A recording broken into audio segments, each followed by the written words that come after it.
साथीहरू तपाईहरुलाई चाहिँ मेरो युट्युब च्यानलमा फेरि पनि वेलकम छ। आज चाहिँ म पनिरको रेसिपी लिएर आइरहेको छु। अब म पनिर बनाउन गइरहेको छु। साथीहरू मैले चाहिँ पनिर काटिसकेको छु। हेर्नुहोस् पनिरलाई चाहिँ सानो सानो पिसमा काट्नुपर्छ। अब पनिर काटिसकेको छु। साथीहरू यो चाहिँ प्याज गरिसकेको छु। अब यो प्याज काट्छु। साथीहरू यो चाहिँ तेल गरम भइसकेको छ। मैले चाहिँ पनिरलाई फ्राई गर्छु। पनिरलाई चाहिँ अलिकति साथीहरू अब मैले यो काटेको प्याजलाई फ्राई गर्छु। यसलाई एकदम फ्राई गर्नुपर्छ।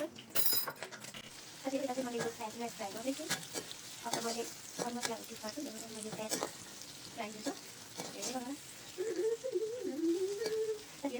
साथीहरू यो चाहिँ टमाटर, यो चाहिँ लसुन, यो चाहिँ अदुवा अनि यो खुर्सानी, यो चाहिँ मैले अब पिस्छु। यसलाई चाहिँ पिस्नुपर्छ। साथीहरू यो टमाटर अनि लसुन अदुवा र खुर्सानी चाहिँ मैले पिस्छु मिक्स। साथीहरू यो प्याज चाहिँ हुँदैछ। यो प्याज अझै भएको छैन, अझै हुँदैछ। यो प्याजलाई पनि फ्राई गरेर निकालेर यसलाई पनि पिस्नुपर्छ। जो फ्राई गरे पनिर हो यसलाई चाहिँ गरम पानीमा भिजाएर राखिदिनुपर्छ। अब यो फेरि मैले पिस्दैछु यो प्याज सहित हेर्दै गर्नु होला। अझै यसलाई अझै बाँकी छ।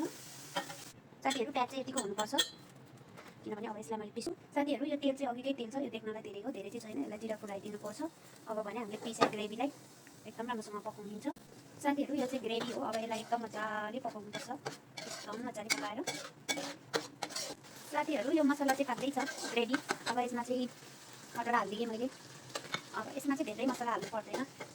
धनिया पाउडरको धुलो, जिराको धुलो अनि लेचा यति भएको धेरै मसला चाहिँदैन। साथीहरू यो पनिर चाहिँ बनेर रेडी भइसकेको छ। हेर्नु होला ग्रेभी एन्डमी छ। हजुरहरूलाई पनि पनिर बनाउनु मन छ भने यसरी बनाउनु होला, एकदम मिठो हुन्छ। एकचोटि बनाएर ट्राई गर्नु होला। धन्यवाद, थ्याङ्क यू, शुभ दिन, बाई बाई।